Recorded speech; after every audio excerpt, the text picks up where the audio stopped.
سجدہ شکر کی شرعی حیثیت کیا ہے؟ بعض دفعہ کسی انسان کو کوئی خبر ملتی ہے خوشی کی، وہ فوراً سجدہ کر لیتا ہے۔ اس سجدے کی کیا حیثیت ہے؟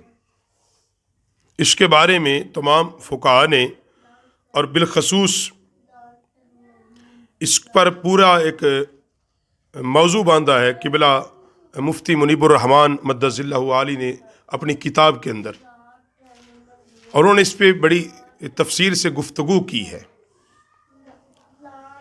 اور بھی دیگر فقہ کی کتابوں میں، کہ اس کا جو سجدہ شکر کا شرعی حیثیت، اس کا حکم کیا ہے۔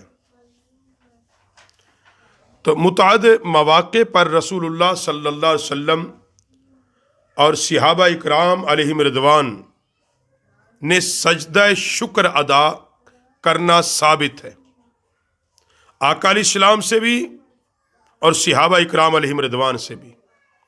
ابو داؤد شریف، ابن ماجہ میں یہ حدیث موجود ہے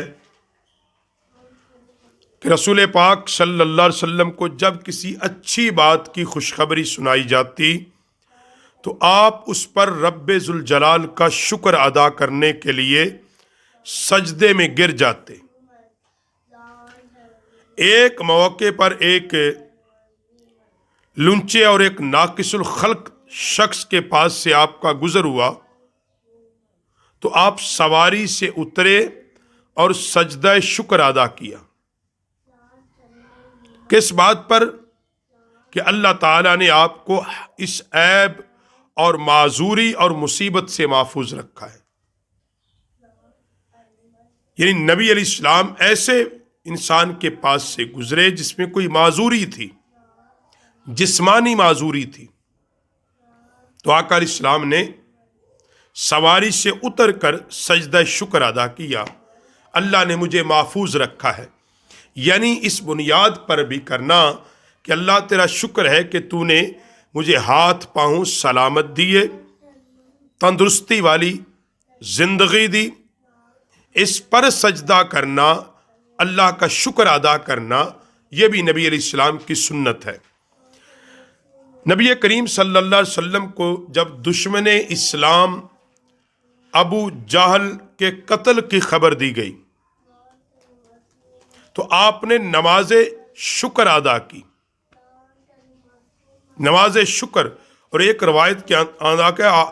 روایت کے اندر آتا ہے کہ آپ علیہ السلام نے 5 بار سجدہ شکر ادا کیا، 5 بار۔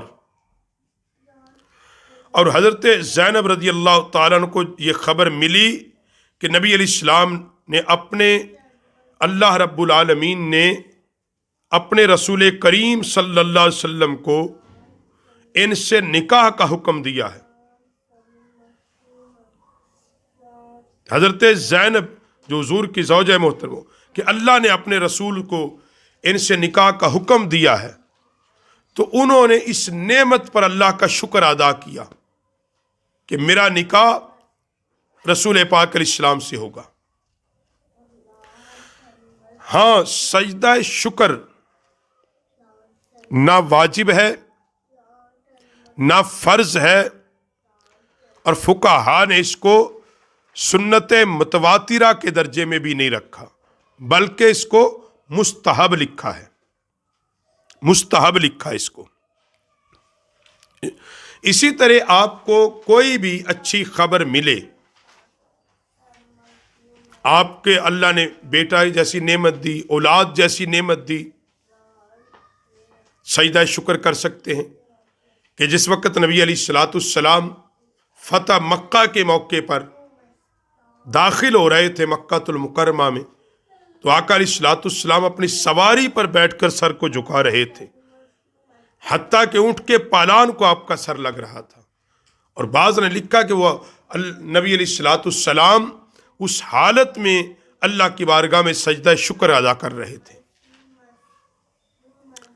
طریقہ اس کا کیا ہے؟ طریقہ یہ ہے کہ باوضو ہو کر اللہ اکبر کہہ کر سجدے میں چلے جائیں، سجدے میں چلے جائیں، حسب توفیق تسبیح پڑھ کر جتنی تسبیحات پڑھ سکتے، اللہ اکبر کہتے ہوئے سجدے سے اٹھ جائیں۔ جب کسی مسرت کے موقع پر یا کوئی مصیبت ٹل جائے، بلا ٹل جائے، اس کے ٹلنے پر، کسی مصیبت سے نجات پانے پر تم شکرانے کے نوافل بھی پڑھ سکتے ہو۔ نماز شکرانہ ادا کرنی چاہیے، اور یہ افضل ہے، بہتر ہے، اعلیٰ ہے کہ جب اللہ تمہیں کوئی خوشی عطا کرے یا اللہ کسی مصیبت کو ٹال دے تو پھر تم بطور شکرانہ 2 نوافل ادا کر لو۔ زیادہ کر سکتے ہیں زیادہ پڑھ لو، اور اللہ کا شکر ادا کرو، اس کا احسان مانو۔ تو اس لیے خلاصہ کلام یہ ہے کہ سجدہ شکر کرنا جائز ہے، بلکہ حدیث کی روشنی میں نبی علیہ السلام نے کیا، یہ سنت کا درجہ بھی رکھتا ہے۔ اور کوشش یہ ہے کہ سجدہ شکر صرف سجدہ کر لیں، اللہ کی تسبیح و تمہید ادا کریں، باوضو کے ہو کے کریں اور افضل ہے، اور شکرانے کے نوافل پڑھیں اور بھی افضل ہے۔ تو اس لیے سجدہ شکر کی اللہ ہمیں توفیق عطا فرما دے۔